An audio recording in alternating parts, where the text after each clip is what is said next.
Bunu doğru bulmuyorum. Niye diyeceksin? Bir teravih namazımız var. Onu da bırakın. Öncelikle bu caddedekilerin, kahvedekilerini boşasınlar. Orayı bir tedbir alsınlar. Ondan sonra teravih namazını. Namaza giden bir insan daha tedbirli gidiyor. Daha netayeli, dezenfekte olarak gidiliyor. Daha güzel tedbir almış, mesafeli namazını kılıyor. Yani hiç değişen bir şey yok. Ben giderim namazımı kılar, tek bir alıp çıkıyorum.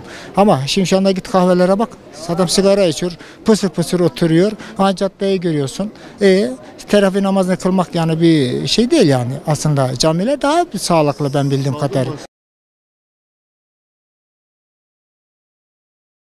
Fikrim yanlış. Yani onca kongreler, onca toplantılar ve eğlenceler düzenlenirken niye Allah'ın evinden o kadar uzak kalalım? Zaten Allah'ın bize verdiği bir musibet değil mi? Yani bunları yaşıyorsak zaten o kadar uzak kaldık. Bence camilerde kılınması daha doğru, daha mantıklı gelir.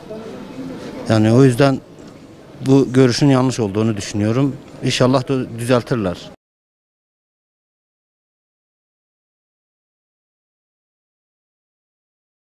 Bence camilerde kılınmalı çünkü Allah'ın evine gidiyoruz abi. Allah'a dua edip bu virüsü de bitirebiliriz.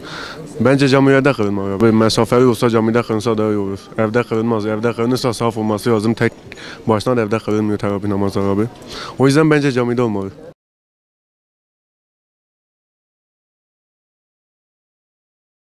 Ben evde hiç tercih etmiyorum. Ben evde tercih etmiyorum. Cami varken niye evde terbiye namazları evde kılalım? Yani yazık değil mi? Öyle değil mi? He? Peki niye cami varken niye evde kılalım? Kararı geri çekme. Cami varken niye evde kılalım?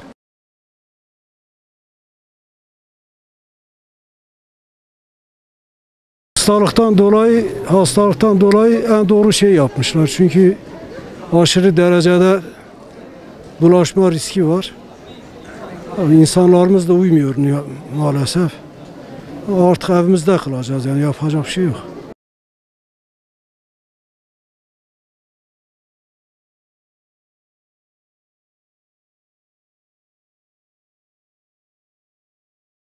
Maalesef Diyanet İşleri Başkanlığı tarafından teravih namazlarının kılınmaması yönünde bir karar alındı. Gerçekten bizi üzdü ama tabi da bellidir. Her gün hastalık artıyor. Bu hastalığın daha fazla geben olması için alınmış bir karar diye düşünüyorum.